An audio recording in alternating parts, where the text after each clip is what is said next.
Hey everyone, welcome back to CFL Central here. CFL content for the fans, by the fans. So we got our first interesting trade of the season, and that is between the Edmonton Elks and the Ottawa Redblacks. And it is Nick Arbuckle getting traded from the Elks to the Redblacks in exchange for a 4th round pick in next year's draft. So what is interesting about this? So obviously, I think we all know the reason that Arbuckle gets moved here.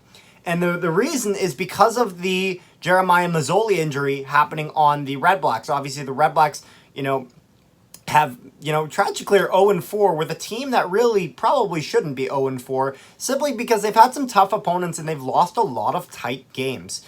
So I know they were really hoping to turn it around and finally get their season on the right foot, because they weren't, because it just hasn't been.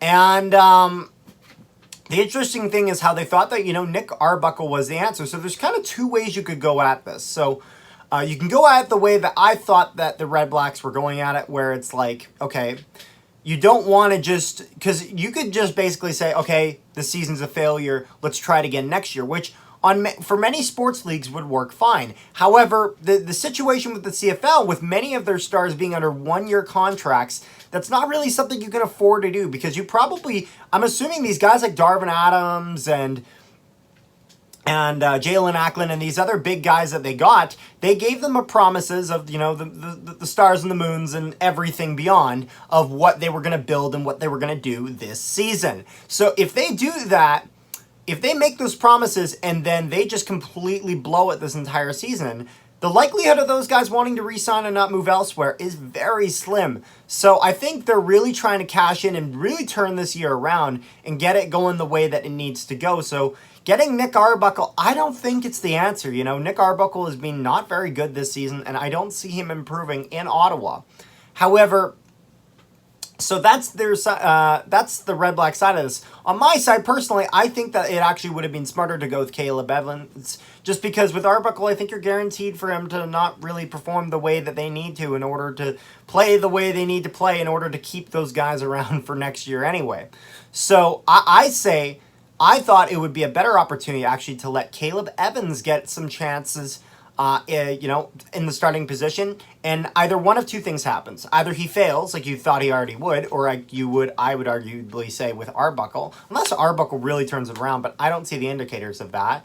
Or he plays fantastic, and then all of a sudden, you have life to your season, and now it's great because then when Masoli comes back, you have two great QBs that you can pick between. So I don't really understand this trade for the Redblacks. I don't understand it when you really deconstruct it. However, this is a very smart move for the Elks because Arbuckle had not played well there. It was clear that Cornelius was going to be the guy that should have come in. And I think this was just the Elks being very opportunistic. They saw Jeremiah Masoli went down, and I think at that point they called the Redblacks and, made that offer, and, they got something for him. I mean, the Elks were paying Nick Arbuckle $328,000 annually, as well as they paid him $12,000 in housing and $100,000 signing bonus. So quite a lot of money towards Nick Arbuckle. And so I think it's great for the Edmonton Elks to shed that contract and now give Taylor Cornelius his chance. As they gave Arbuckle his try and it just didn't work. So I think it's a smart move for Edmonton and a questionable move by the Redblacks. I don't think it works out well here for Ottawa. However, who knows? Maybe I'm wrong. Maybe Arbuckle becomes amazing. So I would love to hear your guys' comments and thoughts in the comments section below. So until next time, I'll see you guys around.